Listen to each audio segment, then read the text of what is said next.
Hi guys, how lovely to have you again for our bedtime story tonight. I hope you've had a wonderful week. We've been talking an awful lot about food this week, about how nutrition sustains our body, how we need specific food to make sure that we have enough energy. And that reminded me of one of my favourite old-time stories. So are you ready?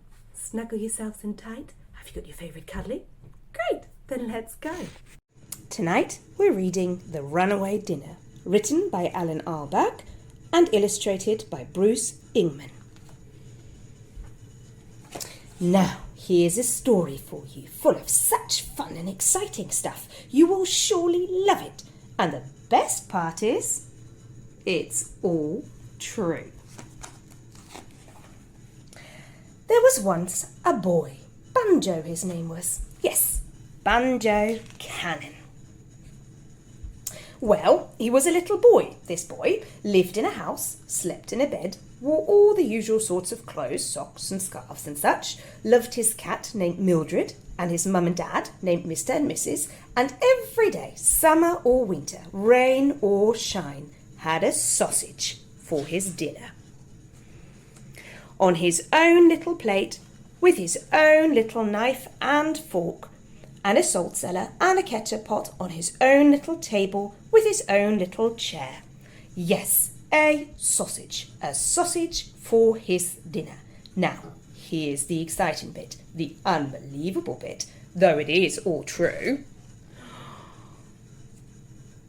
On one sunny summer's day, just as Banjo, with his knife in one hand and his fork in the other, was leaning forward and smiling happily at the thought of eating his dinner, the sausage, Melvin his name was, jumped right off the plate and ran away.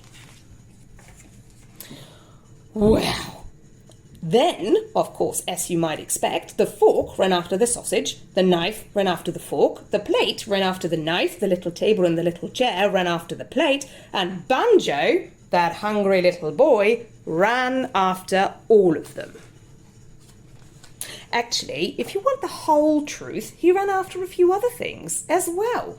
You see, Banjo did not only have a sausage for on his plate. That would be silly, wouldn't it? Just a sausage? One measly little sausage for a hungry boy's dinner? No.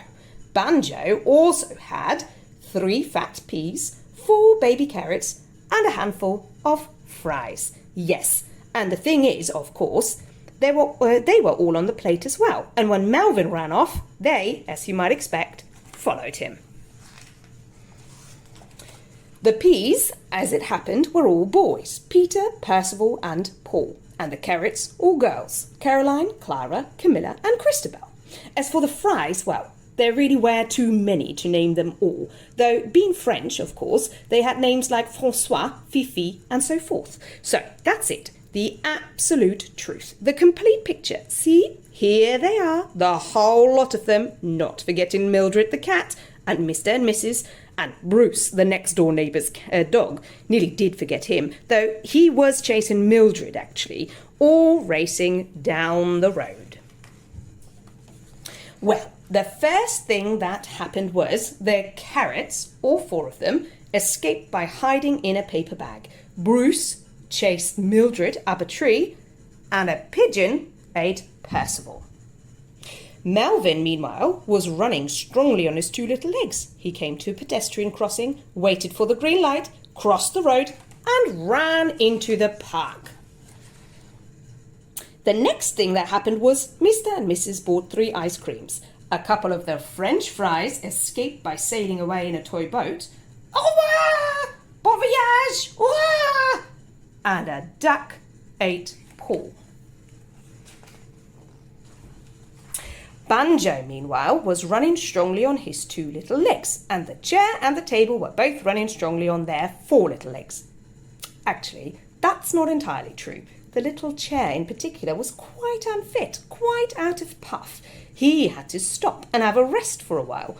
Only then an old lady came along and sat on him.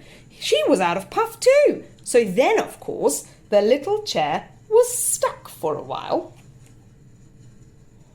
Melvin, meanwhile, was still racing away with the knife and fork close behind, and the little plate, and Mr. and Mrs. and so forth. Presently, a picnicking family spotted the fork and the knife too, and grabbed them. At the same time, a boiled egg named Billy saw what was going on and, in the confusion, ran off himself. A couple of little girls who were skipping on the grass spotted the plate and grabbed her. She was a girl plate. Saskia, her name was, and started using her as a frisbee, which, as it turned out, the little plate much enjoyed. Well now, there was a pond in the park. That's where the toy boat was sailing, and Melvin ran round it. And there was a cricket pitch, and Melvin ran round that. The rest of the French fries stopped here and sat down to watch the cricket actually, and nobody noticed. By this time, the sunny summer's day was coming to an end, and almost everybody was out of puff. Melvin, that sturdy little sausage, slow to stroll, to dawdle, and finally stopped altogether, whereupon along came Banjo, that hungry little boy, and, oh dear, ate him! Well, nearly. Well, he would have done. He really would. Only just then along came his hot and bothered poor old mum. No, she cried. No, don't eat that. Meaning Melvin. Don't eat that. It's been on the floor. So the next thing that happened was Melvin seized his chance, ran off again and hid in the long grass, where, as it turned out, at that very moment, the cricket ball, named Rupert, was also hiding.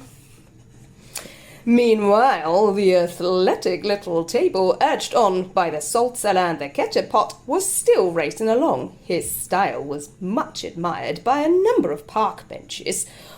On the other hand, Peter, the last of the peas, remember him, had well and truly disappeared.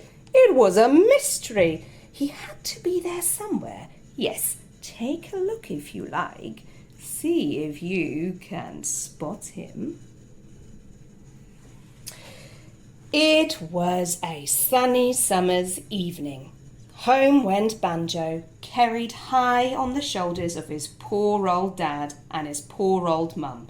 Bruce, the next door neighbour's dog, went home too, and down the tree came Mildred. So there we are. That's the story, full of such fun, don't you agree? And exciting stuff. Yes, of course, poor little Banjo is still hungry. Hungrier than ever, in fact. Luckily, help is at hand. You see, every day or evening, rain or shine, summer or winter, after his dinner, Banjo had a plum pie for his pudding, in his own little bowl, with his own little spoon and his own little jug of custard. Yes, a plum pie named Joyce on this particular occasion for his pudding. So that's all right. Isn't it? I adore that story. What about you? I hope you laughed along. Did you find the last pea? Could you spot him somewhere?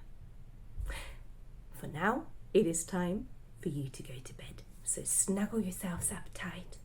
Close your eyes. Think of the happiest thing you can. Got it? Great. Then you'll have wonderful dreams. And tomorrow is going to be another wonderful day. See you next time.